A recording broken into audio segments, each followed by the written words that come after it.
Hello CBSE के सन, CBSE के जान और हेलो मेरे प्यारे प्यारे चैंपियंस। आपके अपने यूट्यूब चैनल पायन एजुकेशन में आप सबका स्वागत है। आज हम लोग पढ़ने वाले हैं क्लास 12th का बोर्ड के लिए mathematics chapter number 2 bullet series का। ये सीरीज में आपको प्रॉमिस किया जाता है 2027 बोर्ड के लिए अगर आप प्रिपेयर कर रहे हो, जब तक एग्जाम आएगा उससे बहुत पहले हम लोग पूरा लेक्चर चैनल पे अपलोड करेंगे और आपको ये प्रॉमिस करते हैं सारा एक्सरसाइज का सोल्यूशन सीरीज भी हम लोग लेके आएंगे। थ्योरी देखने के बाद आपको सॉल्यूशन सीरीज में मिलेगा, हर एक चैप्टर का, हर एक एक्सरसाइज का, हर एक क्वेश्चन का बहुत इजी तरीके से मैं बताने वाला हूं। तो देरी ना करते हैं, शुरू करते हैं आज का लेक्चर। आज का लेक्चर होने वाला है इनवर्स ट्रिग्नोमेट्री फंक्शन, जो कि बहुत इजी चैप्टर है, इंपॉर्टेंट चैप्टर है, मार्क फेचिंग चैप्टर है। मैं चाहता हूं कि आप लोग इसको बहुत बढ़िया से देखिए। लेकिन एक और चीज क्या है बेटा, एक और चीज ये है कि जब आप चैप्टर देख रहे हो आपको थोड़ा वक्त देना पड़ेगा। भले थोड़ा लेक्चर, इसको 2 लेक्चर में खत्म करेंगे। आज लेक्चर 1 करवाएंगे, इसके बाद लेक्चर 2 आप लोग देख लीजिएगा। लेक्चर 1 लेक्चर 2 को मैं इतना आसान तरीका से समझाया हूं कि आपको इस चैप्टर को बहुत बढ़िया से समझ में आ जाएगा और आपसे क्वेश्चन भी लगने वाले हैं। जो ट्रिग्नोमेट्री का क्वेश्चन क्लास 11th में नहीं लग रहे थे, आज मतलब ये लेक्चर के बाद आपसे वो सवाल सब लगने वाले हैं इनवर्स ट्रिग्नोमेट्री के। ट्रिग्नोमेट्री का तो हुआ नहीं, लेकिन इनवर्स ट्रिग्नोमेट्री बहुत बढ़िया से देखेंगे। ठीक है, कोई बात नहीं, जो चीज जरूरत होगा बेटा सारा रिवाइज करा दूंगा इधर। चलो शुरू करते हैं आज का चैप्टर। चलिए शुरू हम लोग करेंगे domain and range of trigonometry function. देखिए ट्रिग्नोमेट्री फंक्शन का डोमेन और रेंज के बारे में थोड़ा आज डिस्कस करेंगे। क्या डिस्कस करेंगे बेटा? देखिए पहले आपको समझना होगा, मानिए आप लोग के पास कोई फंक्शन है fx, लेट आपके पास कोई फंक्शन है fx जिसको हम लोग y कहते हैं। अगर आपको पूछे कि फंक्शन का जो डोमेन होगा वो क्या होगा, वो है पॉसिबल वैल्यू ऑफ x। वो क्या है? Possible value of x, possible value of x for which y exist. मतलब x का वो वैल्यू जिसके लिए y एग्जिस्ट कर रहा हो। ठीक है, पहला सेट का सारा एलिमेंट जिसके लिए y एग्जिस्ट कर रहा हो, तो उसको क्या बोलेंगे? डोमेन बोलेंगे। और ये बोलेंगे फंक्शन का range, possible value of y, possible value of y for which x exist. मानिए यहां पे कुछ एलिमेंट ऐसे हैं पहले सेट में, दूसरे सेट में भी कुछ ऐसे एलिमेंट हैं, तो और यहां पे कुछ है। इसका इमेज बेटा ये है, इसका इमेज ये है, इसका इमेज ये है, इसका इमेज ये है। तो मतलब ये सारे हो जाएंगे आपके domain, possible value of x। ठीक है, और ये हो जाएगा पॉसिबल वैल्यू ऑफ y। मतलब ये वाला जो होगा, ये वाला, ये क्या होगा? रेंज में नहीं आएगा, क्योंकि y का ये वैल्यू के लिए कोई x एग्जिस्ट नहीं कर रहा है। x का इमेज y में है लेकिन y का प्री इमेज x में नहीं है। तो डोमेन पूछेंगे तो ये 4 हो जाएंगे और रेंज पूछेंगे तो ये 4 हो जाएंगे। ठीक है, और ये पूरा 5 को हम लोग कोडोमेन कहते हैं, जो कि तुम लोग थोड़ा रिलेशन फंक्शन में पढ़ के शायद आए होंगे।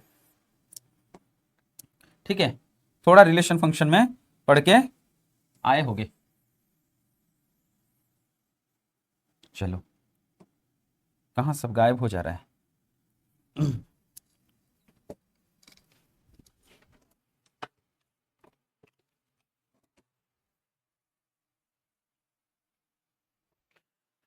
चलिए तो एक चीज समझ के ये आ गया, एक चीज समझ में ये आ गया कि fx जो होगा, x का जो पॉसिबल वैल्यू होगा वो y होगा, और जो y का पॉसिबल वैल्यू होगा वो x होगा। और x के लिए y एग्जिस्ट होना चाहिए और y के लिए x एग्जिस्ट होना चाहिए। वैसे ही ट्रिग्नोमेट्री फंक्शन में एक और चीज याद रखेंगे बेटा, एक और चीज याद रखेंगे। क्या वो चीज है कि साइन x कब 0 होता है? साइन x कब 0 होता है? साइन x कब 0 होता है? Sine x is equal to 0, इसका मतलब x का जो वैल्यू होगा वो n पाई होता है। और cos x is equal to 0, इसका मतलब जो x होगा वो odd multiple of pi by 2। जबकि हमारा n जो है, जो n है वो n बिलोंग्स टू z है। n क्या है? बिलोंग्स टू z है। n का जो वैल्यू है वो z होगा। यहाँ पे जो n है n का वैल्यू z है। मतलब अगर पाई का मल्टीपल होगा थीटा, पाई मतलब 180 डिग्री का, तो उसका साइन एक्स 0, साइन थीटा क्या आएगा? 0 आएगा। और कॉस के टाइम पे 2n + 1 पाई बाई 2, मतलब पाई बाई 2 हो जाएगा, 3 पाई बाई 2 हो जाएगा, 5 पाई बाई 2 होगा। ये सारे, और नेगेटिव में भी वैल्यू काउंट किया जाएगा, -π/2 -3 पाई बाई 2, ये सारे cos x का वैल्यू 0 होंगे। ये दो चीज कंडीशन आपको 11th क्लास में ट्रिग्नोमेट्री में होगा, मैं दोबारा रिवाइज करा दे रहा हूं। ठीक है, ये दो चीज याद रखेंगे तो आराम से हम लोग फंक्शन का डोमेन और जो है रेंज लिख पाएंगे। पहले हम लोग ट्रिग्नोमेट्री फंक्शन लिख लेते हैं। साइन x मान लो, ये आपका हो गया cos x मान लो, ये आपका हो जाएगा tan x मान लो, फिर ये हो जाएगा cot x, और ये हो जाएगा cosec x, और ये हो जाएगा, देखो बेटा ये थोड़ा रिवाइज करेंगे तभी इनवर्स ट्रिग्नोमेट्री समझने में आसानी होगी, चीज कनेक्ट हो पाएगी, वरना नहीं कनेक्ट कर पाएंगे हम लोग। डोमेन क्या होगा बेटा, देखो डोमेन मतलब पॉसिबल वैल्यू ऑफ एक्स, मतलब एक्स का कौन सा वैल्यू होने पे आपको जो है साइन का वैल्यू निकाल पाएंगे आप लोग। एक्स का क्या वैल्यू ले सकते हैं, कोई भी थीटा का वैल्यू निकाल सकते हैं, आर रियल नंबर, कोई भी एक्स का कोई भी वैल्यू ले लीजिए आप, आपको जो है साइन एक्स का वैल्यू मिल जाएगा। ठीक है, कॉस का भी क्या होगा, वो आर होगा, और साइन का जितने भी वैल्यू आते हैं, जैसे sine 30 equal to half, sine 60 equal to √3/2, sine 90 equal to 1, जो भी वैल्यू आते हैं वो -1 to +1 के बीच में लाई करता है। मतलब if sine x is equal to y, मतलब वाई इज इक्वल टू अगर साइन एक्स होगा, ये सारे क्या है, y is equal to sine x, y is equal to cos x, y is equal to tan x, वैसे हैं। तो अगर y is equal to sine x होगा तो इस y का क्या वैल्यू आएगा, y का जो वैल्यू आएगा या तो वो सबसे कम वैल्यू -1 देगा मिनिमम वैल्यू, और सबसे मैक्सिमम वैल्यू +1, और क्लोज ब्रैकेट मतलब इनके बीच में सारे वैल्यू और ये दोनों भी इंक्लूडेड है। कॉस का भी क्या मामला है भाई, कॉस का भी सीन वही है, कॉस का भी सीन वही है। ठीक है, कॉस का सीन वही है। टेन का क्या हो जाएगा, देखिए टेन का क्या हो जाएगा, देखो टेन इज इक्वल टू क्या होता है बेटा, sine by cos, tan is equal to sine by cos, तो साइन बाय कॉस होगा तो नीचे का भी डिनोमिनेटर में 0 नहीं हो सकता है, इसका मतलब कॉस एक्स का भी 0 नहीं होगा। तो कौन सा थीटा का हम लोग 10 वैल्यू निकाल पाएंगे, फाइनाइट वैल्यू, सारा वैल्यू निकाल पाएंगे, लेकिन एक्स का वैल्यू जब मतलब जब डिनोमिनेटर 0 होगा तभी हम लोग क्या नहीं निकाल पाएंगे, 10x का वैल्यू नहीं निकाल पाएंगे। और हमने क्या पढ़ा, 10x डिनोमिनेटर मतलब sin x by cos x, तो cos x कब 0 होता है, 2n + 1 π/2, मतलब x का वैल्यू अगर r होगा और r से हम लोग क्या माइनस कर लेंगे, 2n + 1 और π/2। अगर इतना वैल्यू हम लोग माइनस कर लेंगे, इतना वैल्यू अगर हम लोग माइनस कर लेंगे तो क्या हो जाएगा, जो n क्या है z, तो हम 10x का वैल्यू निकाल पाएंगे। ये समझ में आ गया, मतलब 0 मतलब x का वैल्यू, मतलब जैसे मानिए कि 10x इज इक्वल टू क्या हो जाएगा, sin x by cos x, और हमको वो सारे कंडीशन को अवॉइड करना है जहां पे cos x जो है 0 आ रहा है। कहां पे 0 आ रहा है, x ये वैल्यू होगा तो cos x 0 आएगा, तो r मतलब x का वैल्यू हम सब कुछ ले सकते हैं, खाली वही वैल्यू नहीं लेंगे जहां पे cos x 0 होगा। कौन सा वैल्यू पे, x का ये वैल्यू पे cos x 0 आ जाएगा, डिनोमिनेटर 0 आ जाएगा, तो ये वैल्यू को अवॉइड करके बाकी सब वैल्यू लिया जाएगा। ये समझ में आ गया होगा आपको शायद, ठीक है, ये समझ में आ गया। तो फिर चलो क्या है, फिर क्या है, tan x का रेंज क्या होगा, रेंज मतलब क्या वैल्यू निकलेगा, ये कुछ भी वैल्यू निकल सकता है, मतलब r cot x का भी वही है, थोड़ा तुम गेस करो, r minus cot x equal क्या होता है, 1/10x by cos x by sin x, तो sin x जब 0 होगा वो वैल्यू को हम लोग अवॉइड करेंगे, मतलब n पाई, जबकि n जो है बिलोंग्स टू z मतलब पॉजिटिव और नेगेटिव इंटीजर दोनों होंगे। और रेंज क्या होगा, एक रियल नंबर का रेसिप्रोकल रियल नंबर आएगा। cosec x का पता करो भाई, cosec x क्या होता है, रेसिप्रोकल ऑफ sin x होता है, इसका मतलब हम लोग r तो लेंगे, लेकिन cosec x जो sin x होता है, तो sin x जब 0 होता है वो वाला वैल्यू को हम लोग अवॉइड करेंगे, n बिलोंग्स टू z, ठीक है। और sec x रेसिप्रोकल होता है cosec x का ना cos x का, इसलिए ये हो जाएगा 2n + 1 π/2 n belongs to z, ठीक है। ये इतना आ गया, यहां पे भी n बिलोंग्स टू z लिख सकते हो आप। और एक और चीज, मान लीजिए sin 30 का वैल्यू है हाफ, तो cosec 30 का वैल्यू कितना होता है, 2, रेसिप्रोकल ऑफ हाफ मतलब उसका उल्टा। अगर साइन का वैल्यू जो है -1 से +1 के बीच में आ रहा है तो उसका रेसिप्रोकल का वैल्यू क्या होगा, 1 उतना, उसका मतलब उसका जो वैल्यू होगा वो -1 से +1 के बीच का वैल्यू का उल्टा होगा, मतलब वो वैल्यू छोड़ के बाकी सब वैल्यू हो सकते हैं। और क्योंकि sin x का वैल्यू -1 भी हो रहा है +1 भी हो रहा है, तो उसका जो रेसिप्रोकल होगा -1 भी हो सकता है +1 भी हो सकता है। कहने का मतलब cosec x का जो रेंज होगा वो r होगा बेटा, और कौन कौन से वैल्यू को छोड़ के -1 to +1, मतलब -1 से +1 के बीच में जितना रियल नंबर है उनको छोड़ के बाकी सब वैल्यू cosec x का वैल्यू हो सकते हैं। y का value y equal to cosec x होगा तो y का वैल्यू हो सकते हैं, लेकिन ये -1 और +1 भी हो सकता है, इसलिए मैंने जब माइनस किया तो इसको स्क्वायर ब्रैकेट से माइनस नहीं किया, मतलब r माइनस स्क्वायर ब्रैकेट नहीं दिया, क्योंकि स्क्वायर ब्रैकेट अगर ले लेते तो मतलब ये हो जाता कि cosec x का वैल्यू 1 नहीं हो पाएगा। लेकिन कोसेक एक्स का वैल्यू 1 हो सकता है। जब साइन एक्स का वैल्यू 1 होता है, साइन 90 डिग्री 1 होता है, कोसेक 90 डिग्री भी 1 होता है। ठीक है, तो मतलब रियल नंबर से ये दोनों वैल्यू, ये दोनों के बीच के जितने रियल नंबर है उनको छोड़ के बाकी सब वैल्यू जो है कोसेक एक्स का वैल्यू हो पाएंगे। वैसे ही सेक एक्स का हो पाएंगे, क्योंकि ये भी रेसिप्रोकल ऑफ कॉस एक्स होता है। ये सारा चीज तुमको बहुत बढ़िया से समझ में आना चाहिए। 11th क्लास का डोमेन रेंज टेबल तुमको मैं यहां पे रिवाइज करा दिया। ठीक है, इसके बाद हम लोग पढ़ेंगे inverse of a function. Inverse of a function, inverse of a function. देखिए, लेट आपके पास कोई एक फंक्शन है, ठीक है, जो कि a to b है, और ये इज 1 फंक्शन है। 1 फंक्शन क्या होता है, ये कहां पढ़ के आए थे इसके पहले चैप्टर में, और ये ऑन टू होगा। और क्या होगा, ऑन टू। रिलेशन फंक्शन का लेक्चर में ये चीज आपको एक्सप्लेन किया जाएगा। 1 फंक्शन मतलब हर एक एक्स का एक ही इमेज होगा, और ऑन टू मतलब हर इमेज का एक प्री इमेज होना चाहिए।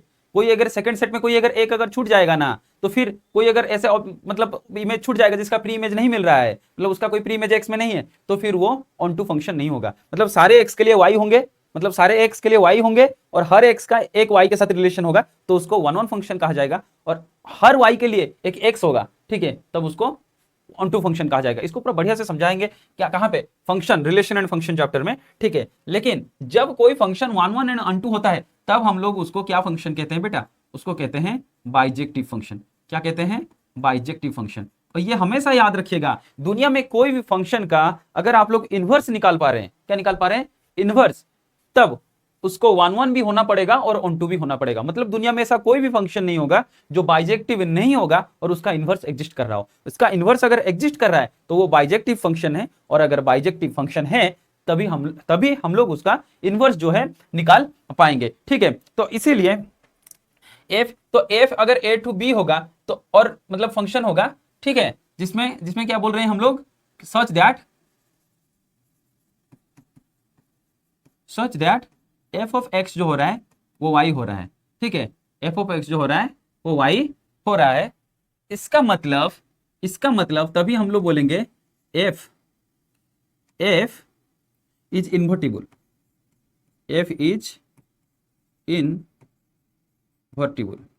इन्वर्टिबल मतलब क्या होता है, एफ इज इन्वर्टिबल मतलब इसका इनवर्स एग्जिस्ट कर रहा है। ठीक है, अब एफ इनवर्स विल भी क्या हो जाएगा, तो एक एफ इनवर्स अगर आपको पूछेगा तो ये हो जाएगा B to A such that F inverse y is equal to x. ये आ जाएगा बेटा, इसको बढ़िया से देखो। ठीक है, तो ये अगर चीज समझ में आ गया तो हम लोग दो कंक्लूजन ये लिखेंगे, इमेज ऑफ एक्स, कोई सेट ये है, इसमें कुछ एलिमेंट है x, image of x under F, function F is y. ठीक है, ये उसके कोई इमेज है, इसका इमेज ये है, इसका इमेज ये है, और इसका इमेज ये है। ये एक्स सेट है आपका और ये वाई सेट है। तो image of x under F is y है, तो फिर image of y under F, sorry, image of y under F inverse is x. मतलब अगर x फंक्शन के हिसाब से x का इमेज y में होगा, तो f इनवर्स के हिसाब से y का इमेज जो होगा वो x में रहेगा। ये इन दोनों के बीच में रिलेशन है। और यहां से हम लोग ये कंक्लूजन पे आके पहुंचते हैं, क्या हम लोग ये नहीं बोल सकते कि domain of f will be equal to range of f inverse and range of f will be equal to domain of f inverse. मतलब जब कभी भी एक f होगा फंक्शन, उसका इनवर्स f इनवर्स हो जाएगा, तो जो f का डोमेन होगा वो f इनवर्स के लिए रेंज बन जाएंगे, और जो f के लिए रेंज होंगे वो इसके लिए डोमेन बन जाएंगे, मतलब उल्टा हो जाएगा। ठीक है, तो इनवर्स ऑफ ए फंक्शन इतना डिस्कस करा दिया, इतना काफी है बेटा, इतना काफी है, ठीक है। इतना ज्ञान रहेगा तो फिर हम लोग आगे समझा पाएंगे और मैं रिलेट करवा के दिखाऊंगा आपको कैसा हो रहा है चीजें। चलिए ठीक है, ये चीज समझ में आ गया।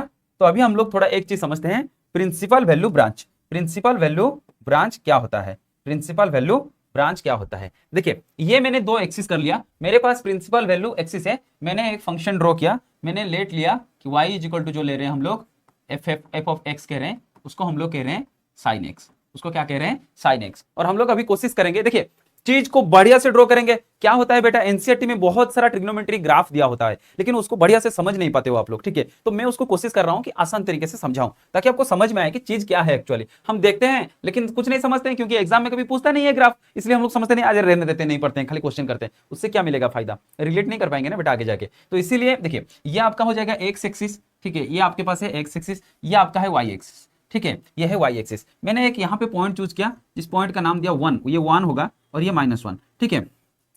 अब सारा वैल्यू थोड़ा लिखते हैं। मान लीजिए ये पॉइंट हो जाएगा आपका π/2, ये हो जाएगा आपका पाई, ये हो जाएगा 3π/2, ठीक है, और ये हो जाएगा 2π, ये हो जाएगा 5π/2 और ये हो जाएगा 3π।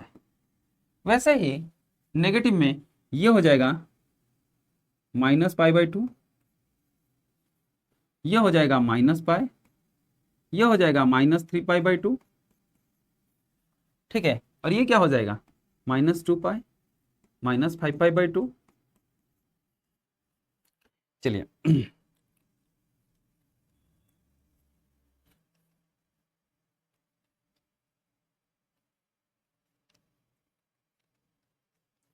और ये हो जाएगा क्या, ये हो जाएगा आपका -2π, तो ये -3π। एक चीज, ये ट्रिक आपको सिखाया गया था कभी शॉर्ट्स में, एक ट्रिक बताते हैं साइन और कॉस का वैल्यू पता करने के लिए। एक सर्किल ड्रॉ कर दीजिएगा ऐसे रेंडमली, ठीक है, और एक सर्किल ड्रॉ कर लिए, तो इसमें क्या करेंगे बेटा, दो एक्सिस ले लेंगे। एक एक्सिस ऐसे ले लिया मैंने, मान लीजिए ये ले लिया एक एक्सिस, एक्स एक्सिस, और ये ड्रॉ कर देंगे वाई एक्सिस, ठीक है। जो चीज आएगा भी नहीं ना तुमको, वो भी करके दिखाएंगे बेटा, वो भी करके दिखाएंगे। देखिए, अगर इस सर्किल का जो है रेडियस 1 यूनिट होगा, कितना होगा बेटा 1 यूनिट, तो क्या सारा कोऑर्डिनेट आप लिख पाओगे? ये हो जाएगा 1 और 0, ये क्या हो जाएगा, ये हो जाएगा 0 और 1, ये क्या हो जाएगा -1 0 और ये 0, ये -1। हमेशा याद रखिएगा, जो पहला वाला वैल्यू होता है वो कॉस का होता है, और दूसरा वाला जो होता है CS, कंप्यूटर साइंस। क्या? कंप्यूटर साइंस पहला वाला कॉस का वैल्यू, ये आ जाएगा आपका 0 डिग्री, ये आ जाएगा आपका 90 डिग्री, ये आ जाएगा आपका 180 डिग्री, ये आ जाएगा आपका 370 डिग्री, और ये आ जाएगा 2π। मतलब साइन का वैल्यू 0 डिग्री पे कितना है, ये वाला देखो 0 1 0 0, सेकंड कोऑर्डिनेट क्या है 0, तो साइन का 0 डिग्री कितना होता है 0। इतना तो याद होगा तुमको भाई, चलो इतना होता है पता, ये है 0, ठीक है। फिर साइन 90 डिग्री आएगा तो 0 1, मतलब साइन 90 डिग्री का वैल्यू आ जाएगा 1। फिर साइन 180 डिग्री मतलब क्या हो जाएगा 0, फिर दोबारा, फिर क्या हो जाएगा 0। फिर साइन 3π/2 0 -1, सेकंड कोऑर्डिनेट क्या है -1, फिर क्या आ जाएगा 0, फिर क्या आ जाएगा +1, फिर क्या आ जाएगा 0। ऐसा ही जाएगा साइन, और जो साइन का ग्राफ बनेंगे कुछ ऐसे बनेंगे पॉजिटिव एक्सिस के लिए। वैसे ही अगर उल्टा चलेंगे, उल्टा इधर से क्लॉकवाइज होगा तो नेगेटिव, तो साइन -π/2 हो जाएगा ये -1, -π/2 के लिए क्या हो जाएगा -1, फिर -π के लिए ये, फिर -3π/2, फिर -2π, फिर -5π/2, फिर ये हो जाएगा 0, ठीक है। अब इसको भी कंप्लीट कर देते हैं। चलो ड्रॉ कर रहे हैं ताकि आपको बढ़िया से जो है समझ में आए, ठीक है। टाइम लेके ड्रॉ करेंगे और आप भी मेरे साथ ड्रॉ कीजिए। ये हो गया आपका साइन एक्स का ग्राफ, साइन एक्स का ग्राफ। मुझे एक चीज बताइए, जो साइन एक्स का ग्राफ है उसका रेंज क्या था? उसका रेंज था -1 to +1, तो -1 to अगर +1 लिया जाएगा तो अब ये क्या आप ये नोटिस कर रहे हैं कि साइन का जब वैल्यू -π/2 था -1 आ रहा है, साइन का जब वैल्यू +π/2 है +1 आ रहा है, फिर +π/2 से 3π/2 जाएगा तो फिर 1 से -1 तक वैल्यू जाएगा, फिर -1 से +1, फिर +1 से -1, तो वैल्यू ऐसे वेरी हो रहे हैं। तो इसलिए हम लोग क्या कर रहे हैं, एक चीज यहाँ पे कर रहे हैं कि क्योंकि वैल्यू रिपीट हो रहा है तो हम लोग उसको तोड़ दे रहे हैं कि कौन कौन से एंगल के लिए वैल्यू जो है रिपीट हो रहा है। क्योंकि बेटा सॉरी देखिए, हर एक ब्रांच के लिए अगर यहां से यहां पॉइंट तक जाएंगे आपको -1 से +1 तक का वैल्यू मिल जाएगा। तो इसको मैंने एक ब्रांच को लिखा -5π/2 से -3π/2। ये ब्रांच को क्या लिखेंगे, -3π/2 से -π/2। ये ब्रांच को क्या लिखेंगे हम लोग, -π/2 से +π/2। और ये ब्रांच को लिखेंगे, क्या करेंगे, इसको लिखेंगे +π/2 से फिर 3π/2। ठीक है बेटा। और फिर इसको 3π/2 से 5π/2।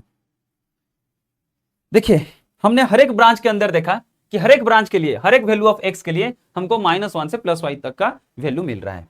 देखिए, अभी हम लोग को क्या निकालना है, हम लोग को निकालना है दो चीज। अगर आपको कभी भी पूछे, एक चीज ये पढ़ के आए थे आप, एक चीज ये पढ़ के आए थे आप पहले, ये तो है नहीं शायद सिलेबस में, sin x इक्वल टू अगर थीटा sin थीटा हो जाएगा तो जो x का वैल्यू होगा, ट्रिग्नोमेट्री इक्वेशन x का जो वैल्यू होगा ये क्या हो जाएगा बेटा, ये हो जाएगा n pi plus -1 to the power n theta. इसको समझिए, इसको समझिए, इसको समझिए बढ़िया तरीके से, इसको समझिए। मैं इसको समझाता हूँ, चलो इसको थोड़ा समझाता हूँ। जैसे देखिए कि अगर sine theta is equal to, या साइन, ये ट्रिग्नोमेट्री इक्वेशन जो आपके सिलेबस से डिलीट हो गया था, तो आपको अगर x पूछा जाएगा तो आप लोग पहले इसको क्या करेंगे, sine x is equal to sine 30 degree बोल देंगे।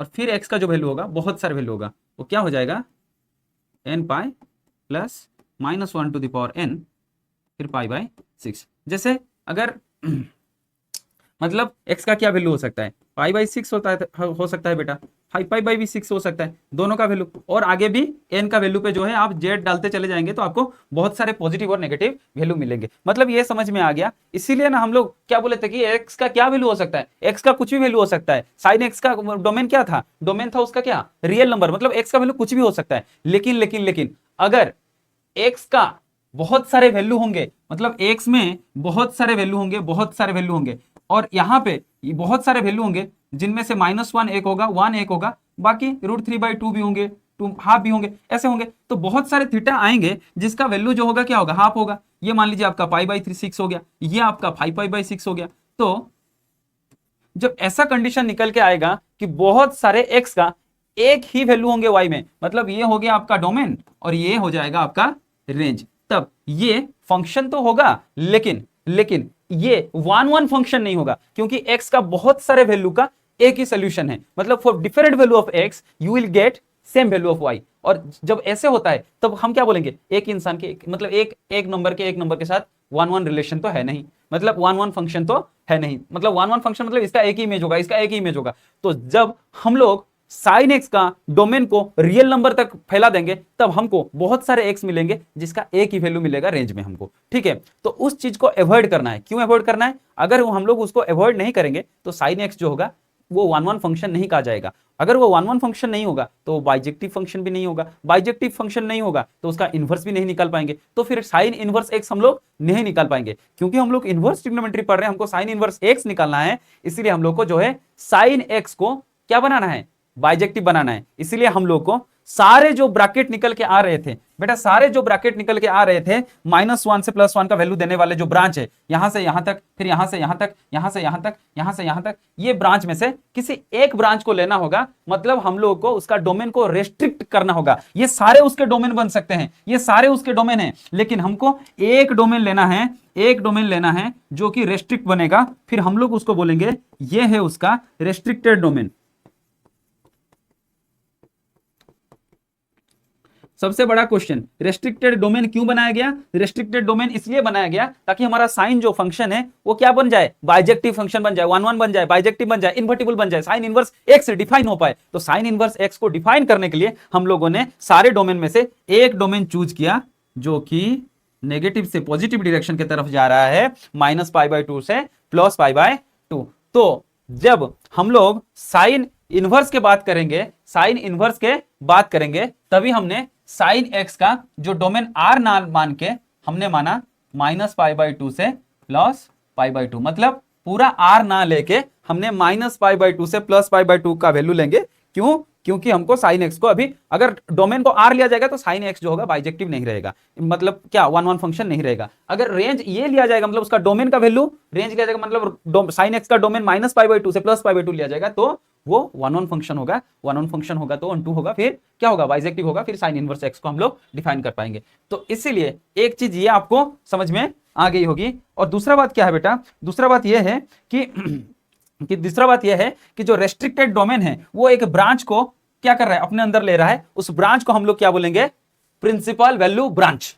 वो ब्रांच का क्या नाम है, ये जो व्हाइट कलर से ड्रॉ किए हैं ये है प्रिंसिपल वैल्यू ब्रांच। ठीक है, ये प्रिंसिपल वैल्यू ब्रांच है जो कि डोमेन कर रहा है साइन एक्स। साइन एक्स जब बाइजेक्टिव होगा या इन्वर्टिबल होगा तब उसका डोमेन क्या होगा, ये होगा।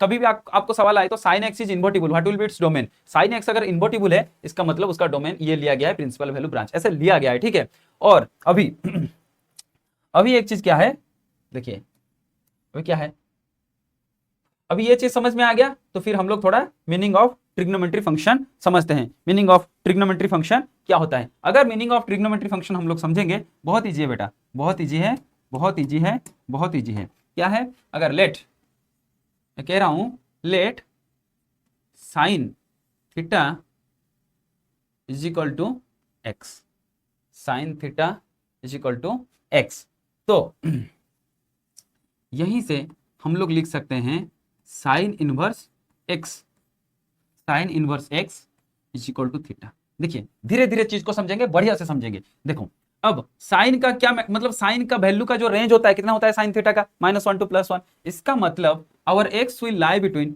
एक्स जो होगा लेस देन होगा किससे, 1 से, नहीं तो इक्वल टू होगा, और एक्स जो होगा ग्रेटर देन होगा किससे, -1 से। ये चीज समझ में आ गया। इसका मतलब जो साइन थीटा होगा क्या उसका रेंज आप बता पाएंगे? तो साइन थीटा का भी वैल्यू हो जाएगा, देखिए बुक में बहुत सारा चीज दिया हुआ है, जब मैं पढ़ाई कर रहा था तब मुझे ये सारा चीज इतना डिटेल से नहीं बताए गए थे। ठीक है, इतना डिटेल से नहीं बताए गए थे। मैं आपको क्यों बता रहा हूँ, देखिए ताकि आपको समझ में आए बढ़िया से। तो साइन थीटा का जो वैल्यू होगा वो -1 से +1 के बीच में आ पाएगा। हम लोग सीधा बोल रहेंगे, सीधा बोल सकते हैं कि साइन इनवर्स, मैं कंक्लूजन ये निकल रहा हूं कि sign inverse x has meaning if जो x है वो बिलोंग्स कर रहा है -1 to +1, वरना इसका कुछ मीनिंग ही नहीं बनेगा। तो x का जो पॉसिबल वैल्यू होगा वो क्या हो सकता है, -1 to +1, किसके लिए, साइन इनवर्स x के लिए। तो क्या ये साइन इनवर्स x का डोमेन नहीं हो गया, पॉसिबल वैल्यू ऑफ x? तो अगर हम लोग डोमेन और range of inverse trigonometry function लिख के इधर लिखेंगे साइन इनवर्स x, क्या ये उसका डोमेन नहीं हो गया, डोमेन नहीं हो गया क्या? वैसे ही कॉस के लिए भी नहीं होगा, कॉस के लिए भी नहीं होगा। जी हाँ सर, ये कॉस के लिए होगा। अगर पूरा चीज को आप लोग बढ़िया से दिखेंगे बेटा, कहां बढ़िया से देखेंगे सर, यहां देखिए, यहां साइन एक्स का जो रेंज थे क्या वो अभी साइन इनवर्स एक्स का डोमेन नहीं बन रहे हैं, बन रहे हैं ना।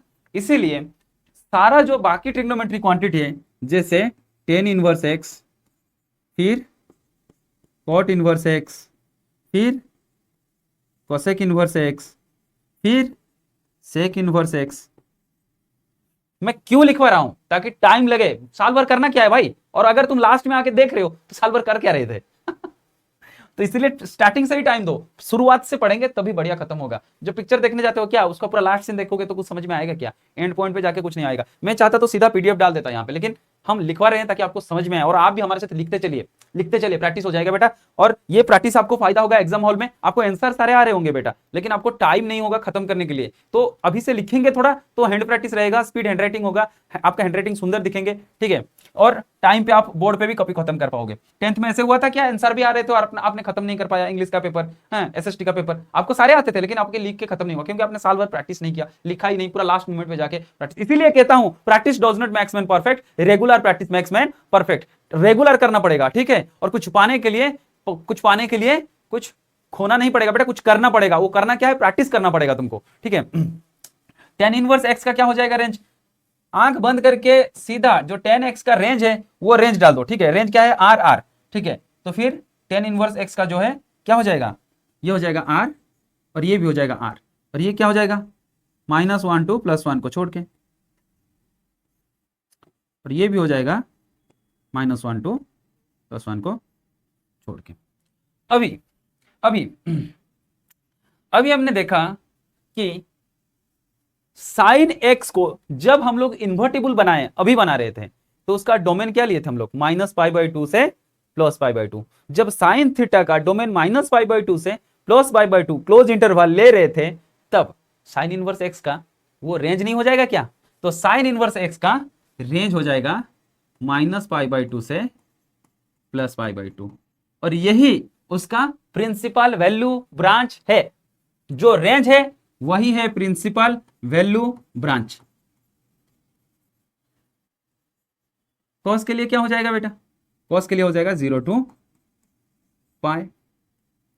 टेन के लिए क्या हो जाएगा, टेन साइन और कोसेक ये तीनों का सेम होगा, मतलब टेन के लिए हो जाएगा ओपन इंटरवल -π/2 से +π/2। क्लोज इंटरवल क्यों नहीं हुआ, क्योंकि क्लोज इंटरवल होगा तो π/2 और -π/2 से 2 पे cos जो होता है क्या होता है, 0 होता है, तो 1/sin/cos होता है 10 मान लीजिए, तो cos डिफाइन नहीं होगा, इसलिए -π/2 +π/2 वैल्यू छोड़ के बाकी उसके बीच में जितने आ रहे हैं ओपन इंटरवल वो सारे वैल्यू इसके रेंज में आ जाएंगे और प्रिंसिपल वैल्यू ब्रांच में आ जाएंगे। और कोट का क्या हो जाएगा, कोट का क्या होगा, कोस का जो होगा वही होगा कोट का क्या 0 to π, लेकिन ओपन इंटरवल क्यों, क्योंकि साइन वहां पे 0 हो जाता है। अब कोसेक का क्या होगा, cosec is equal to sine, वो भी साइन का हो जाएगा, क्या हो जाएगा -π/2 से +π/2। लेकिन एक और चीज यहां पे है, माइनस क्या हो जाएगा, 0 हो जाएगा, क्योंकि साइन जो होता है 0 पे 0 होता है, मतलब -π/2 से +π/2 रहेगा लेकिन 0 नहीं हो सकता, ठीक है। और सेक का हो जाएगा cos के साथ 0 to π, लेकिन क्या नहीं हो पाएगा, बता क्या नहीं हो पाएगा, π/2 नहीं हो पाएगा। क्यों नहीं हो पाएगा, क्योंकि कोस जो होता है π/2 पे 0 होता है। याद हो गए, इतना इजी तरीका से याद हो गया कि नहीं, इससे आसान कुछ हो सकता है क्या। मैं क्या कहता हूं, मैं कहता हूं बेटा कोई भी लक्ष्य इंसान के प्रयास से बड़ा नहीं, हारा वो है जो इंसान कभी लड़ा नहीं। मैं तुमको कहता हूं कि अभी से मेहनत करो, साल जब तक खत्म होगा बेटा तुमको बढ़िया सुकून मिलेगा। जब दूसरा आंसर ढूंढ रहे होंगे तब तक तुम सारा चीज खत्म कर लिए होगे, अब रिवीजन करने के लिए तुम लोग बैठे होगे, ठीक है। और रिवीजन के टाइम पे हम लोग रिवीजन सीरीज भी लेके आएंगे। तो हम लोग को क्या समझ में आ गया यहां से कि डोमेन और रेंज कैसे लिखना है, ठीक है। एक और कुछ इंपॉर्टेंट चीज हम आपको लिखवाएंगे। जैसे आपने पहले पढ़ा था, पहले देखा होगा कि sine square x is equal to होता है साइन एक्स का होल स्क्वायर, नहीं तो कभी कभी लिखते हैं sine cube x is equal to sine x का होल क्यूब। लेकिन इनवर्स ट्रिग्नोमेट्री में साइन इनवर्स एक्स को ऐसे नहीं लिख सकते, साइन एक्स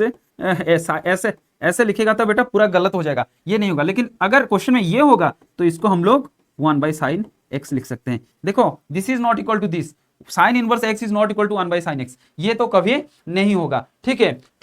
अच्छा एक चीज याद रखिए, फिर एक चीज याद रखिए, साइन इनवर्स को हम लोग साइन इनवर्स x को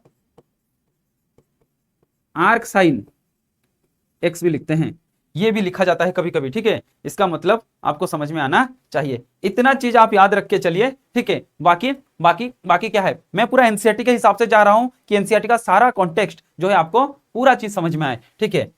ये समझ में आ गया। अब ड्रॉ करना है साइन एक्स। देखिए बेटा एक और चीज मैं तुमको बताता हूं, आप अगर किसी फंक्शन का ग्राफ जानते हो, उसका आप इनवर्स का ग्राफ निकालना चाहते हो, तो पहले एक लाइन ड्रॉ कर दीजिए x is equal to y, उसके बाद जो पहला फंक्शन होगा उसका मिरर इमेज बना दीजिए, वो एफ इनवर्स का ग्राफ होगा। चलिए उसको हम लोग ग्राफ करके समझते हैं। चलिए, और जब भी एक ग्राफ आपको पता है, ये एक तरीका है, दूसरा तरीका है एक्स एक्सिस को वाई एक्सिस कर दो, वाई एक्सिस को एक्स एक्सिस कर दो, एक्सिस को इंटरचेंज कर दो, आपको इनवर्स का ग्राफ मिल जाएगा। चलिए एक एग्जांपल 1 बाय 1 के हिसाब से हम लोग पूरा समझेंगे कि चीज क्या हो रहा है यहाँ पे चीज हो क्या रहा है। देखिए पहले मैं कहता हूं कि हमको ड्रॉ करना है, क्या ड्रॉ करना है बेटा, हमको ये ड्रॉ करना है, क्या ड्रॉ करना है, x इजिकल टू वाई का लाइन ड्रॉ करना है। पहले वो ड्रॉ करते हैं। चलिए पहले हमने x इजिकल टू वाई, यही होगा ना, यही तो होगा x इजिकल टू वाई। चलिए दोबारा करते हैं। क्या एक लाइन पे नहीं आ रहा है, क्या है,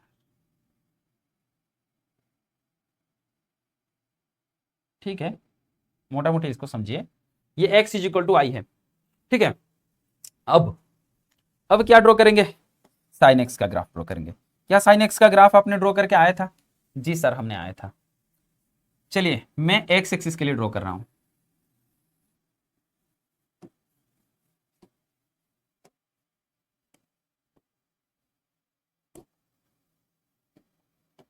चलिए कैसा था ग्राफ,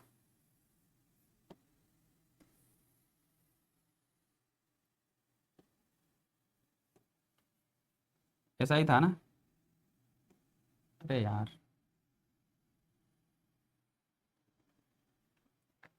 ठीक है, ये ऐसा ही ग्राफ था, और इधर कैसा था, और इधर ऐसा था, फिर ऐसा था, फिर यार चलो, कहाँ गलती हो रहा है मेरे भाई, कहाँ गलती हो रहा है। देखिए एक काम कीजिए, इसको लिख लीजिए, ये हो जाएगा पाई बाई 2, ये हो जाएगा पाई, वैसे ही हो जाएगा ये माइनस पाई बाई 2, और ये हो जाएगा माइनस पाई। तो ग्राफ जो होगा वो कैसा होगा, ऐसा होगा। फिर जो ग्राफ होगा वो कैसा होगा, अरे यार यहीं पे गलती हो रहा था, पकड़ा गया, चोर पकड़ा गया, चोर पकड़ा गया। कहाँ पे गलती हो रहा था, यहाँ पे गलती हो रहा था। देखो ग्राफ कैसा चला गया, ऐसा चला गया, और ये साइन एक्स का ग्राफ अभी हमने ड्रॉ करके आया था, ठीक है। एक काम और कीजिए, कीजिए एक और काम, क्या काम करना है वो, इसको आप मिरर मानिए, ये आपका मिरर है, और मिरर देख के, ये अगर मिरर है इसको छुपा दीजिए, ये मिरर है, इसका इमेज बनाइए, इसका इमेज बनाइए। कैसे बनेगा इमेज, जैसे मानिए ये आपका पाई बाई 2 होगा, जब ये था साइन इनवर्स के लिए, साइन के लिए, अब इसमें करेंगे साइन इनवर्स, क्योंकि एक्सिस जो है चेंज करना है।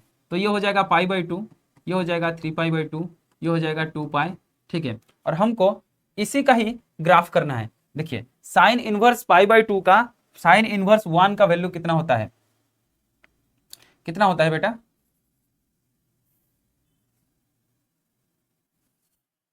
साइन इनवर्स 1 मतलब साइन का कौन सा वैल्यू जो है 1 होगा, वो 90 डिग्री होता है, ये पॉइंट हो जाएगा। फिर ये 3 पाई बाई 2 तो नहीं होगा बेटा, 3 पाई बाई 2 कैसे लिख दिया मैं, ठीक है, ये पाई, फिर साइन जीरो, साइन जीरो मतलब साइन 0 डिग्री 0 हो सकता है, फिर 1, फिर ये, फिर ये, और जो ग्राफ होगा वो कुछ ऐसा होगा, वो कुछ ऐसा होगा। ग्राफ को देखिए थोड़ा,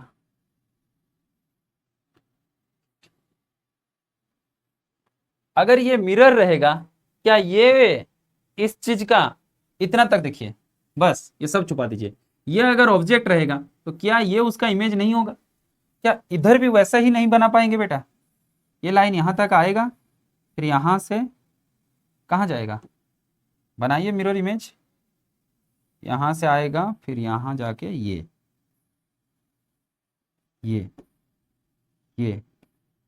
ये देखिए, देखिए मतलब ये अगर मिरर बनेगा तो ये व्हाइट वाला का ग्राफ रेड वाला है, ये व्हाइट वाला का इमेज जो है ये रेड वाला है, ठीक है। और ये आपका ग्राफ मिलेगा साइन इनवर्स एक्स का ग्राफ है, साइन इनवर्स एक्स। वैल्यू कैसा चेंज हो रहा है, sine inverse 0 is equal to 0, sine inverse 1 is equal to pi by 2, फिर sine inverse 0 is equal to हम लोग पाई लिख सकते हैं, साइन इनवर्स -1, क्योंकि जब ये एक्सिस पे किया जाएगा ये पॉइंट को हम लोग -1 मानेंगे, ये पॉइंट को +1, साइन इनवर्स के लिए ये +1 या -1, और साइन एक्स के लिए ये +1 और ये -1, ठीक है। और एक दूसरे का जो है मिरर इमेज बनेंगे, ठीक है। बहुत बढ़िया बना है, देखो बुक खोल के देख ले, ये साइन इनवर्स एक्स का ग्राफ होगा, और ये जो होगा किसका ग्राफ होगा बेटा, ये साइन एक्स का ग्राफ होगा, ये साइन एक्स का ग्राफ होगा, ठीक है। इतना तो समझ में तुमको आ गया होगा। और ये चीज तुमको बढ़िया से समझ में आ गया होगा कि जो लाइन है साइन एक्स और साइन इनवर्स एक्स जो है, उनके लिए ये y इक्वल टू एक्स वाला लाइन एक मिरर जैसा काम कर रहा है। मतलब अगर ये फंक्शन एफ एक्स होगा तो उसका इमेज जो होगा वो ये होगा, और वो उसका इनवर्स का ग्राफ होगा, और ये अगर आपका एफ एक्स होगा तो ये उसका इमेज का ग्राफ होगा। मतलब ये मिरर है, ये ऑब्जेक्ट तो ये इमेज, और इधर ये ऑब्जेक्ट तो ये इमेज, ये ऑब्जेक्ट तो ये इमेज, ये ऑब्जेक्ट तो ये इमेज, और बीच में ये जो होगा ये आपका क्या होगा, मिरर जैसा काम करेगा। तो किसी भी फंक्शन का अगर आपको ग्राफ पता है, अगर आपको एक फंक्शन रेंडमली दिया होगा, एक फंक्शन ऐसा दिया होगा और इसका इनवर्स का ग्राफ पूछेगा, तो आप इसको मिरर मान के, ये अगर एफ एक्स का ग्राफ हो जाएगा बेटा, तो ये एफ इनवर्स एक्स का ग्राफ हो जाएगा, ठीक है। और ये y equal to x line है, ठीक है। इस लाइन का जो एफ एक्स होगा ये उसका मिरर इमेज होगा, और वो एक दूसरे के इनवर्स होंगे। ये चीज तो आपको समझ में आ गए होंगे। चलिए चलिए चलिए चलिए और आगे समझते हैं बाकी सबका ग्राफ। हर एक का ग्राफ समझेंगे, हर एक का ग्राफ समझेंगे। कॉस का ग्राफ, और कॉस का वैल्यू कितना होता है बेटा, कॉस का वैल्यू जो होता है कितना होता है यहाँ पे, ये आपका 0 पॉइंट आ गया 0 डिग्री, तो कॉस 0 इज इक्वल टू 1, ये फिर कॉस 90, फिर -1। मतलब ये जब ये एक्सिस में कर रहे हैं तो इसको हम लोग पाई बाई 2 ले रहे हैं, इसको हम लोग पाई ले रहे हैं, इसको 3 पाई बाई 2 ले रहे हैं, इसको 2 पाई ले रहे हैं, और कॉस एक्स का जो ग्राफ होगा ये -π/2 ले रहे हैं जो कि 0 होगा, फिर -3 π/2 ले रहे हैं, तो ग्राफ कुछ ऐसा होगा बेटा, ठीक है। मैं इतना तक कर रहा हूं, चलो इसको दोबारा लाइन करके मोटा कर दे रहे हैं, ठीक है। चलिए और थोड़ा मोटा कर देते हैं। यह आपका कॉस एक्स का ग्राफ हो रहा है, फिर ये क्या होगा, फिर यहां से आ जाएगा, ये हो गया आपको कॉस एक्स का ग्राफ। बढ़िया ग्राफ है, ठीक है।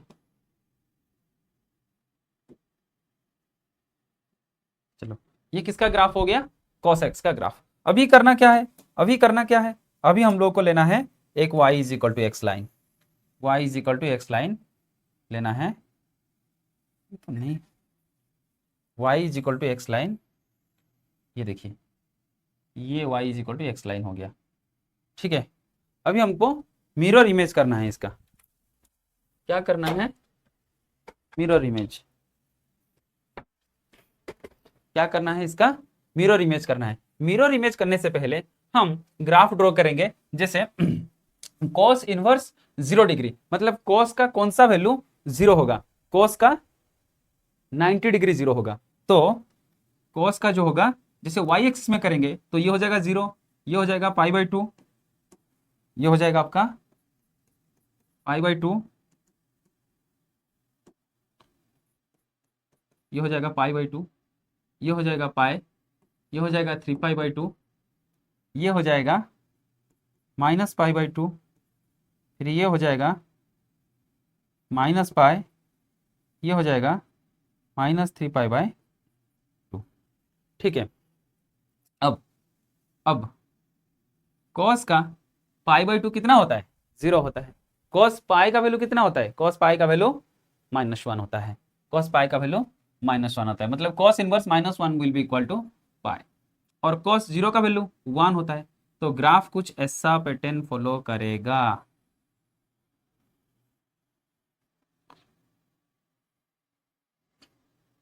कैसा पैटर्न फॉलो कर रहा है ग्राफ, देखिए कैसा पैटर्न फॉलो कर रहा है। और एनसीईआरटी खोलिए, एनसीईआरटी खोलिए, जल्दी जल्दी खोलिए। और जो ग्राफ में ड्रॉ कर रहा हूँ उसको मैच कीजिए आप अपने एनसीईआरटी के साथ, वो ग्राफ को मैच कीजिए।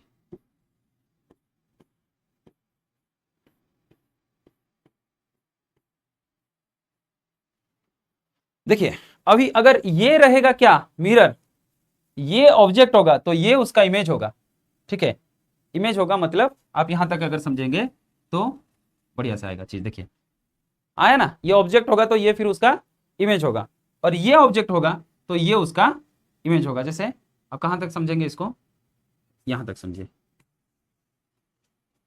चलिए देखिए, अब इसको छुपा दीजिए, यहां तक छुपा दीजिए, यहां तक छुपा लिए।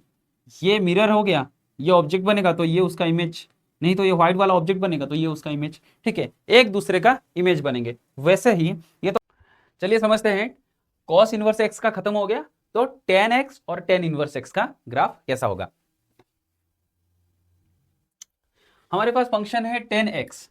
टेन एक्स करने से पहले हम पहले ये करते हैं कि उसका क्या हो जाएगा, ये हो जाएगा 0, ये हो जाएगा मान लीजिए पाई/2, ये हो जाएगा पाई, और ये हो जाएगा 3π/2। नेगेटिव एक्सिस में लेंगे तो ये हो जाएगा -π/2, ये हो जाएगा -π, और ये -3π/2।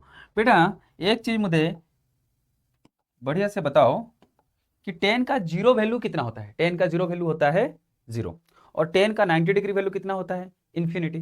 तो 0 से स्टार्ट करेंगे और इन्फिनिटी की तरफ जाएंगे। वैसे ही नेगेटिव एक्सिस में भी होगा। फिर वैल्यू कहाँ पे रिपीट होगा, यहाँ पे रिपीट होगा। फिर कहाँ पे रिपीट होगा, यहाँ पे रिपीट होगा।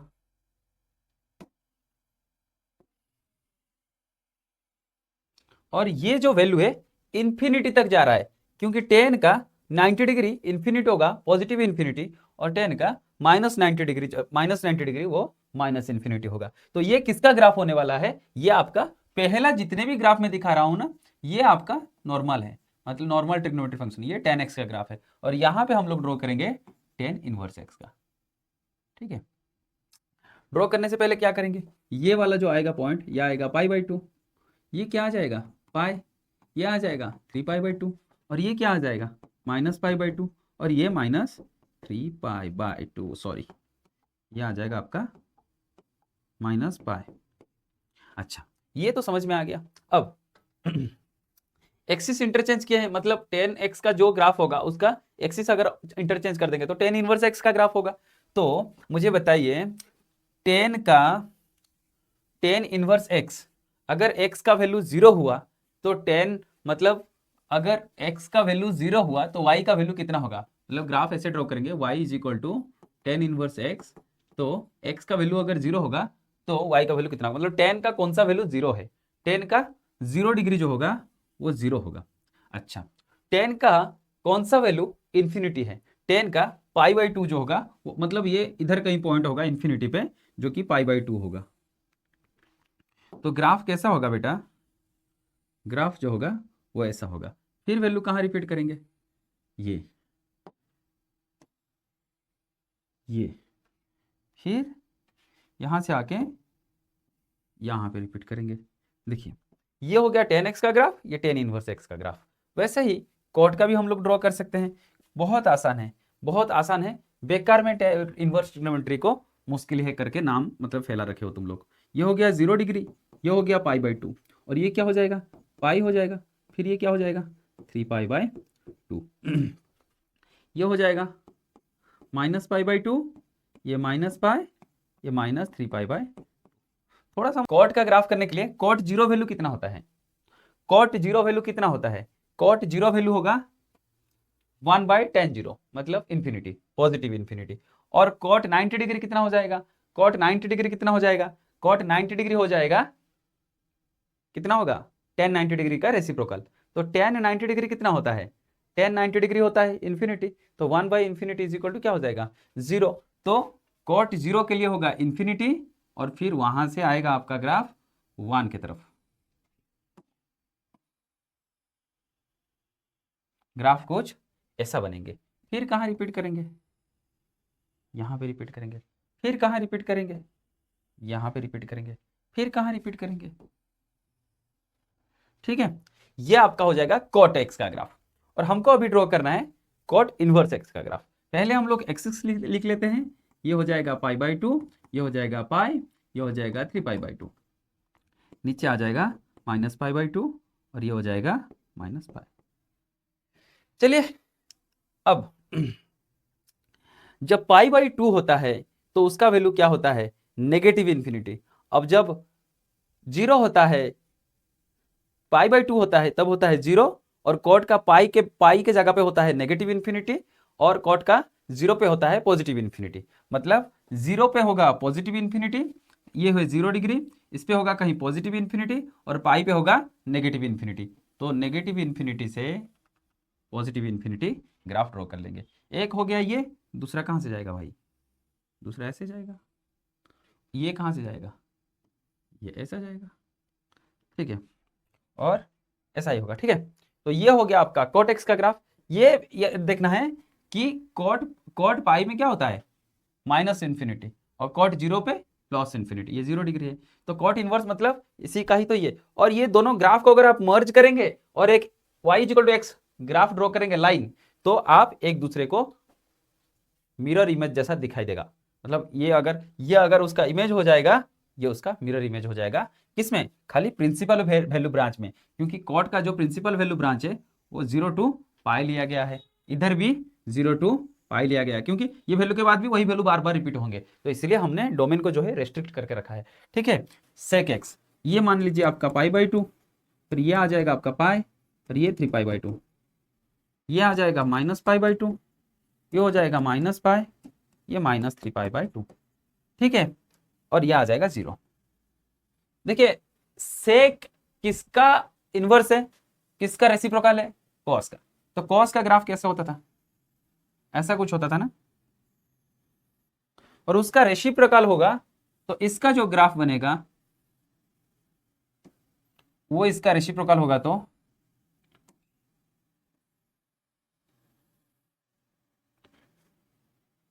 फिर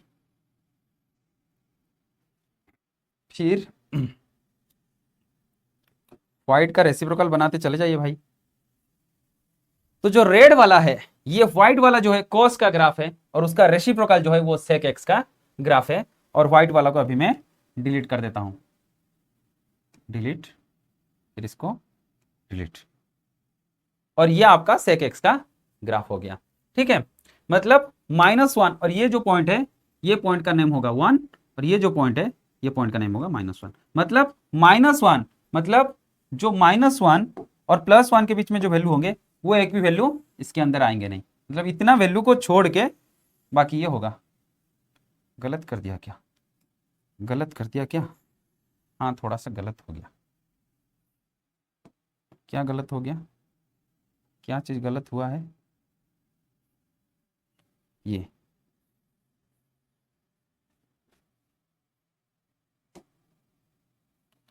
ये चीज गलत हो गया, ये 1 तक जाना था। ठीक है, और ये भी 1 तक जाना था, -1 तक।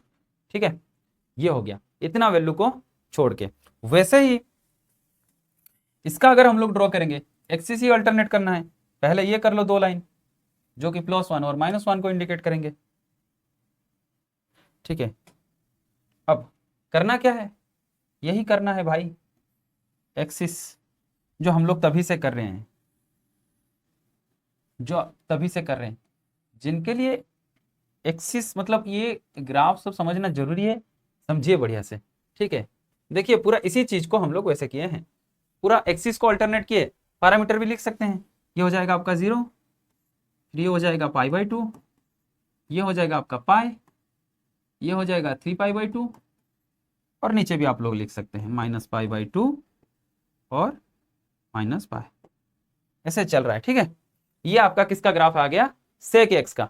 देख ले लीजिए स्क्रीनशॉट, अगर जरूरत है तो थोड़ा सा ले लीजिए, रख लीजिएगा, बुक में दिया हुआ है सब कुछ, मैं बस दोबारा पढ़ा रहा हूँ ग्राफ कैसे ड्रॉ करना है। कोसेक एक्स किसका रेसिप्रोकल होता है, साइन एक्स का, और साइन एक्स का ग्राफ कैसा होता है, ऐसा होता है। साइन एक्स का ग्राफ कैसा होता है, ऐसा ही होता है। ठीक है, ऐसा ही होता है। इसीलिए पहले एक लाइन ड्रॉ कर लीजिए जो कि 1 से, दूसरा लाइन ड्रॉ कर लीजिए -1 के लिए। अब हमको ड्रॉ करना है कोसेक एक्स का ग्राफ। क्या हो जाएगा बेटा, यही व्हाइट को देख के ड्रॉ कीजिए, यही व्हाइट को देख के ड्रॉ कीजिए, इसी का ही रेसिप्रोकल होगा, इसी का ही रेसिप्रोकल होगा। ठीक है, ये जो वैल्यू है ये 1 होगा, तो ये -1 होगा। और ये व्हाइट वाला किसका ग्राफ है, साइन का ग्राफ है, और ये रेड वाले किसके ग्राफ है, कोसेक के ग्राफ है। एक दूसरे के रेसिप्रोकल है, इसलिए ऐसे दिख रहे हैं। ठीक है, और यहां पे ये हो जाएगा आपका, मान लीजिए एक ये ड्रॉ कर लेते हैं, ये क्या हो जाएगा, यहां पे ड्रॉ कर लेते हैं, ये मान लीजिए +1 का है, ये -1 का है। ठीक है, और अभी हम लोग आराम से ड्रॉ करेंगे। कैसे हुआ है,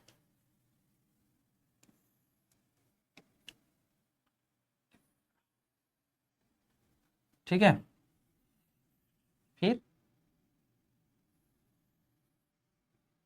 फिर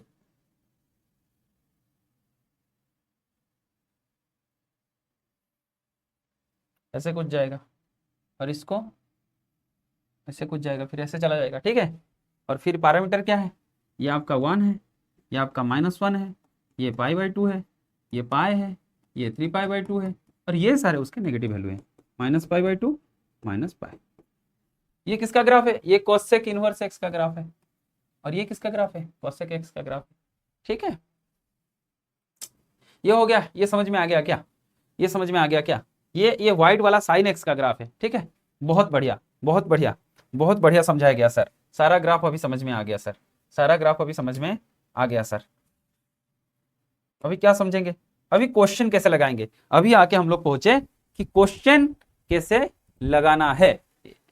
ठीक है, पेशेंस के साथ बैठे हैं, और थोड़ा सा पढ़ाएंगे तो एक्सरसाइज 1 खत्म हो जाएगा। ठीक है, ग्राफ कोई नहीं समझाता है बढ़िया से, सब शॉर्टकट मार देते हैं, इसलिए मैं थोड़ा ग्राफ ड्रॉ करके आपको दिखा रहा था कि हम लोग को ग्राफ कैसे ड्रॉ करना है। अभी वर्किंग रूल, वर्किंग रूल क्या है, देखिए वर्किंग रूल बहुत इजी है।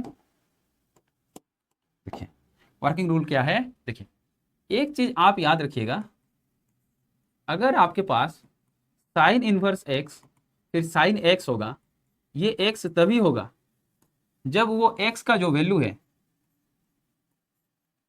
वो उसका प्रिंसिपल वैल्यू ब्रांच के अंदर आ रहा है, -π/2 से +π/2।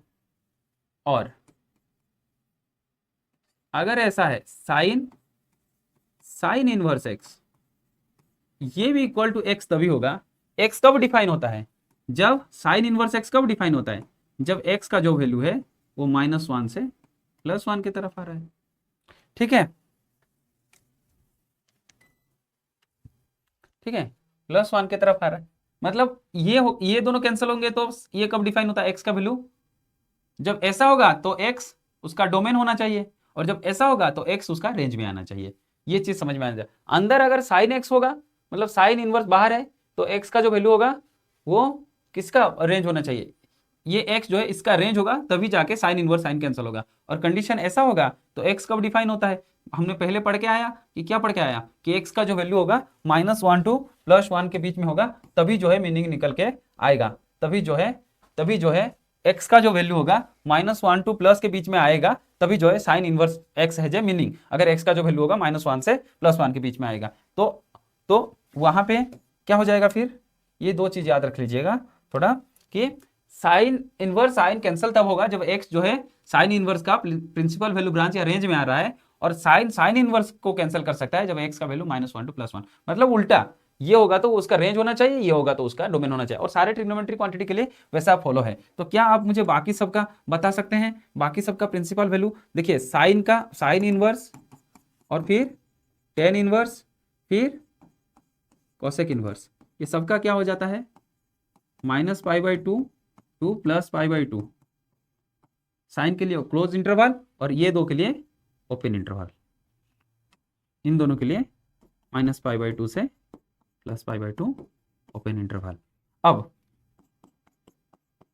cos इनवर्स x के लिए क्या हो जाएगा 0 to π close interval principal value branch, और बाकी सेक इनवर्स फिर कॉट इनवर्स, इन दोनों के लिए ओपन इंटरवल 0 to, इतना याद रखना है। और एक और चीज याद रखना है, वो है after school to college rule, ASTC। मतलब अगर थीटा फर्स्ट क्वाड्रेंट में वैल्यू गिर रहा है तो सारे ट्रिग्नोमेट्रिक क्वांटिटी का जो वैल्यू आएगा पॉजिटिव आएगा। अगर थीटा का वैल्यू 90 से 180 के बीच में गिर रहा है तो साइन और कोसेक का जो वैल्यू होगा वो पॉजिटिव होगा। अगर उसका वैल्यू जो है 180 से 270 के बीच में आ रहा है तो उसका कोट वैल्यू जो होगा वो पॉजिटिव रहेगा और टेन का वैल्यू पॉजिटिव रहेगा, बाकी सब नेगेटिव रहेगा। और इसमें कॉस और सेक ये पॉजिटिव रहेगा और बाकी सब वैल्यू जो है फोर्थ क्वाड्रेंट में नेगेटिव रहेगा। मतलब सब अपने अपने घर में पॉजिटिव होते हैं और बाकी दूसरा क्वांटिटी उस घर में नेगेटिव होता है। ठीक है, ये चीज हो गया। तो एक एग्जांपल लेके हम लोग समझेंगे। मानिए हमारे पास क्वेश्चन कुछ ऐसा है कि फाइंड साइन -1/√2 करके ऐसा कुछ क्वेश्चन है। ठीक है, तो पहले इस सवाल को लगाने के लिए पहले आप ये पॉजिटिव वैल्यू ले लीजिए, नेगेटिव को माइंड से हटा दीजिए।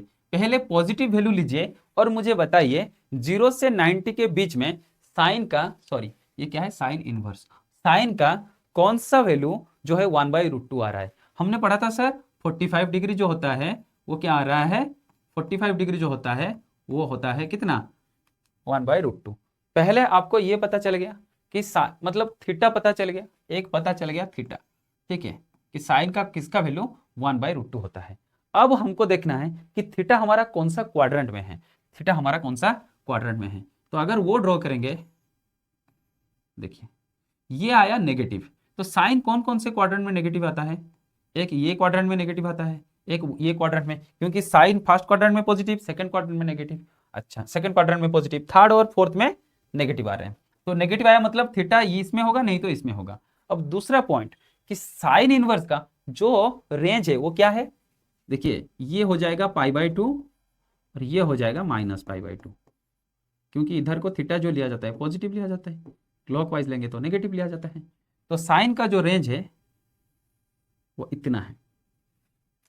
अगर इतना है तो फिर वो कौन सा है क्वाड्रेंट जो दोनों के लिए कॉमन हो रहा है, वो फोर्थ क्वाड्रेंट होगा। मतलब साइन का रेंज के बीच में नेगेटिव वैल्यू फोर्थ क्वाड्रेंट में पॉसिबल है। मतलब क्रॉस देखिए फोर्थ क्वाड्रेंट में भी है और हमारा जो रेंज है वो भी उसी क्वाड्रेंट में गिर रहा है। तो दोनों के लिए जो कॉमन क्वाड्रेंट है फोर्थ क्वाड्रेंट, इसका मतलब हमारा जो थीटा होगा वो फोर्थ क्वाड्रेंट में होगा, ये वाला थीटा होगा। और थीटा क्या होगा, अगर फोर्थ क्वाड्रेंट में थीटा रहता है, देखिए फर्स्ट क्वाड्रेंट में थीटा रहेगा तो थीटा, सेकंड क्वाड्रेंट में थीटा आएगा तो pi minus theta, third quadrant में किसी का भी नहीं आता है, फोर्थ क्वाड्रेंट में अगर थीटा आएगा तो माइनस थीटा।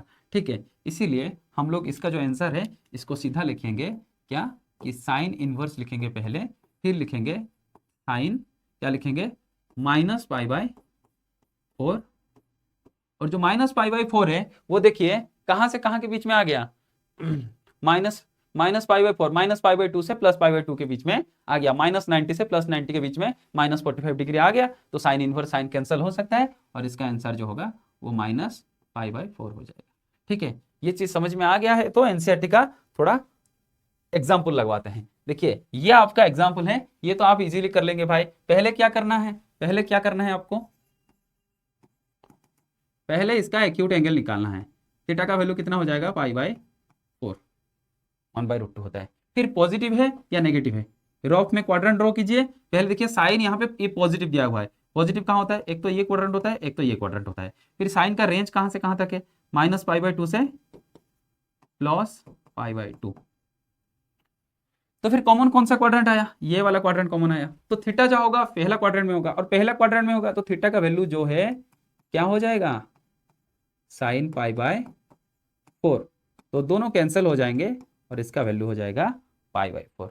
देखिए, और इसी को हम लोग क्या कहते हैं, प्रिंसिपल वैल्यू, प्रिंसिपल वैल्यू इसी को कहते हैं हम, उसका प्रिंसिपल वैल्यू। मतलब जैसे एक ही वैल्यू बन सकता है, प्रिंसिपल वैल्यू हर ट्रिग्नोमेट्री इनवर्स ट्रिग्नोमेट्री क्वांटिटी का प्रिंसिपल वैल्यू उसके रिस्ट्रिक्टेड डोमेन ब्रांच के अंदर में से एक कोई वैल्यू होता है। ठीक है, और find principal value of cot 1/√3। देखिए माइनस को हटा दीजिए, पहले दिमाग में लाइए जो कॉट का कौन सा वैल्यू √3 आता है, 1/√3 आता है, मतलब 10 का √3 मतलब π/3 होता है 1/√3। फिर रफ में क्या ड्रॉ करना है, क्वाड्रेंट ड्रॉ करना है। क्वाड्रेंट ड्रॉ करेंगे, नेगेटिव दिया हुआ है, कॉट किधर नेगेटिव है, एक ये वाला नेगेटिव होगा, एक ये वाला नेगेटिव होगा। कॉट का रेंज कितना होता है 0 to पाई, कितना होता है 0 to पाई। फिर कौन सा क्वाड्रेंट में कॉमन आ रहा है, ये वाला सेकंड क्वाड्रेंट में कॉमन आ रहा है। सेकंड क्वाड्रेंट में अगर आएगा तो थीटा का वैल्यू कैसे निकालेंगे, मैं बताया था, निकालेंगे pi minus pi by 3, pi minus pi by 3 मतलब 2 पाई बाय 3।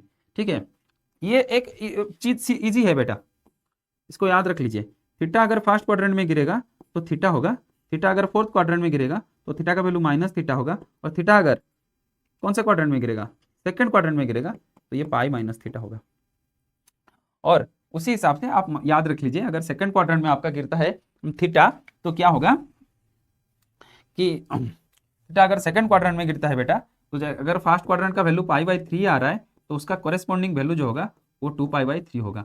मतलब जो वैल्यू 60 डिग्री होता है सेकंड क्वाड्रेंट में, उसी को बराबर वैल्यू जो होता है 120 डिग्री होता है। और पाई बाई 4 होगा तो वो होगा 135 डिग्री, मतलब 3 पाई बाई 4। फिर क्या होगा, पाई बाई 6 होगा तो फिर क्या हो जाएगा उसका कोरेस्पॉन्डिंग वैल्यू 5 पाई बाई 6। ठीक है, ये क्या 60, ये 140, ये 45, ये 135, और ये क्या है, ये है उसका 30 डिग्री और ये उसका 150 डिग्री। ठीक है, तो ये माइनस करेंगे भी तो y आएगा। देखिए पाई माइनस पाई बाई 3 करेंगे तो 2 pi by 3, pi minus pi by 4 तो 3 pi by 4, pi minus pi by 6 तो 5 पाई बाई 6, यही आएंगे। मतलब सीधा निकालने के लिए मैं ये शॉर्टकट ट्रिक आपको दे दिया। तो हम लोग इसको क्या करेंगे, अभी तो मिल गया हमको, तो सोल्यूशन कीजिए। इसको लिखेंगे कॉट इनवर्स, फिर क्या लिखेंगे कॉट, फिर इसको क्या लिखेंगे, सीधा लिखेंगे 2 पाई बाई 3, 2 पाई बाई 3 आ गया। अब दोनों को कैंसिल करेंगे और आंसर आ जाएगा 2 पाई बाई 3। इसके बाद बेटा आपका एनसीईआरटी खोलिए, हमने एक्सरसाइज 2.1 तक का सारे एग्जाम्पल करवा दिया। आपके लिए यह है टास्क कि एक्सरसाइज 2.1 का सवाल को लगाइए, और अगर आपसे कोई सवाल नहीं हो रहे तो नेक्स्ट वीडियो हमारा जो अपलोड होने वाला है वो एक्सरसाइज का सॉल्यूशन अपलोड होने वाला है। ठीक है, उसको जाके देखिए, मैंने सवाल हर एक सवाल किताब का लगाया हुआ है, न्यू एनसीईआरटी का, तो उसको लेटेस्ट सिलेबस के हिसाब से उसको देखिए और उसका सॉल्यूशन से आप लोग समझने के लिए कोशिश कीजिए। कोई डिफिकल्टी आएगा तो कमेंट कीजिए, हम लोग उसको सुधार करने के लिए कोशिश करेंगे। ठीक है, और तब तक के लिए पढ़ते रहिए और आगे बढ़ते रहिए। जय हिंद।